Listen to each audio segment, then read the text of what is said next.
तो सुनने में आया था मून नाइट का एपिसोड 4 माइंड बेंडिंग हो सकता है, लेकिन इतना ज्यादा ऐसा कैसे हो सकता है भाई। एकदम दिमाग का एकदम इधर उधर कर दिया सब लोग। लेकिन फिर भी दोस्तों यहाँ पे जो एंडिंग हुई है वो जितने भी ऑडियंस है सबको कंफ्यूजन में डाल दी है। मार्क तक दिखाते तब तक ठीक था, लेकिन मार्क के साथ एक अगला स्टीवन भी दिखा दिए। ये ऑडियंस देख कर काफी हैरान है। और एंड में जो गॉड आई थी जो हिप्पोपोटामस के रूप में थी, उसे देख कर लोग क्या गजब डरे। यहाँ पे ऑडियंस भी डर गई होगी। लेकिन इन सब के अलावा यहाँ पे सबसे इम्पोर्टेंट है इसकी स्टोरी। इस स्टोरी की कैसे शुरुआत होती है। अब यहाँ पे हम लोग एक अवतार को देखते हैं कोंशु की मूर्ति को रखते हुए। लेकिन जरा आप लोग बाकी जगह भी देखिए, वहाँ पे कोंशु के अलावा कई गॉड्स है जिनको ऐसे मूर्ति बना दिया गया है। ना जाने उनको कौन से कर्मों की सज़ा मिली होगी। लेकिन इन सब के बाद हम लोग को यहाँ पे लायला दिखाई जाती है, जो कि स्टीवन या फिर के मार्क को बचाने की कोशिश करी है। और हैरो को लोग उसका पीछा भी कर रहे थे, लेकिन किसी तरह वो लोग को चकमा दे देती है और यहाँ से लायला और स्टीवन बच के निकल भी जाते हैं।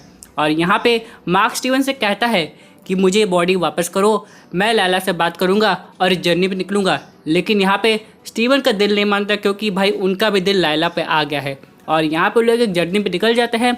और अब फिर से मार्क और स्टीवन के बीच में एक बहस हो जाती है, जहाँ पे स्टीवन कहता है कि मेरी बंदी से दूर रहना। और एपिसोड का अब तक का सबसे फनी डायलॉग कि यहाँ पे तुम्हारे हाथ पैर तोड़ के तुम्हें खाई में फेंक दूंगा। यानी कोई अपने आप ही को ऐसे कैसे कह सकता है यार। हाँ भाई, मल्टीपल पर्सनालिटी तो मैं बात समझ सकता हूँ, लेकिन वो वर्ड सबसे ज़्यादा फनी लगा था उन सब के बाद। यहाँ पे लेकिन होता क्या है, यहाँ पे लैला और स्टीवन एक दूसरे को किस कर लेते हैं।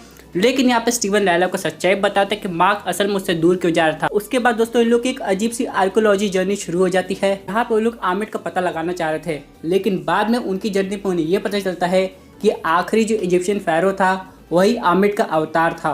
और यहाँ पे दोस्तों उसका पता लगाते हुए तभी इन लोग का सामना होता है एक अजीब से मॉन्स्टर से, कि एक आदमी को ला के उसके एक टुकड़े कर रहा था। और यहाँ पे किसी तरह वो लोग उसका ध्यान भटकाते हैं। फिर उसका हैंड टू हैंड कॉम्बैट होता है लैला से, और लैला किसी तरह से हरा देती है।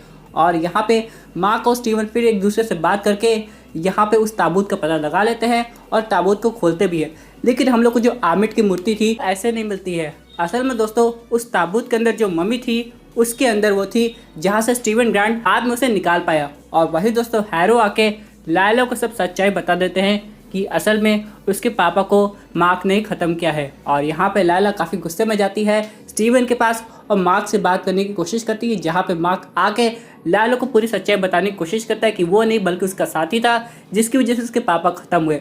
लेकिन तभी दोस्तों यहाँ पे हैरो अपने बाकी आदमियों के साथ आ जाता है और यहाँ पे मार्क कहता है लायला से तुम रास्ता पता करो, और वो यहाँ पे हैरो का सामना करने की कोशिश करता है। लेकिन तभी यहाँ पे हैरो मार्क पे 2 गोली चला देता है। लेकिन दोस्तों इसके बाद ही तो ये एपिसोड का टर्निंग पॉइंट आया, जहाँ पे मार्क एक मेंटल असाइलम में उठता है और यहाँ पे उसकी हालत काफ़ी ख़राब लग रही थी। ऐसा लग रहा था वो ठीक से चल भी नहीं पा रहा है। लेकिन यहाँ पे हम लोग देखते हैं वो एक यहाँ पे फिल्म देख रहा था, जहाँ पे एक जो मेन कैरेक्टर था उसका नाम स्टीवन ग्रांट था, जो कि ये सब अपनी आर्कियोलॉजिकल रिसर्च करता रहता था। उन सब के बाद दोस्तों हम लोग लायला को भी देखते हैं कि यहाँ पे नर्स का रोल प्ले कर रही है, और यहाँ पे जो हैरो है वो वहाँ का डॉक्टर बन गया है।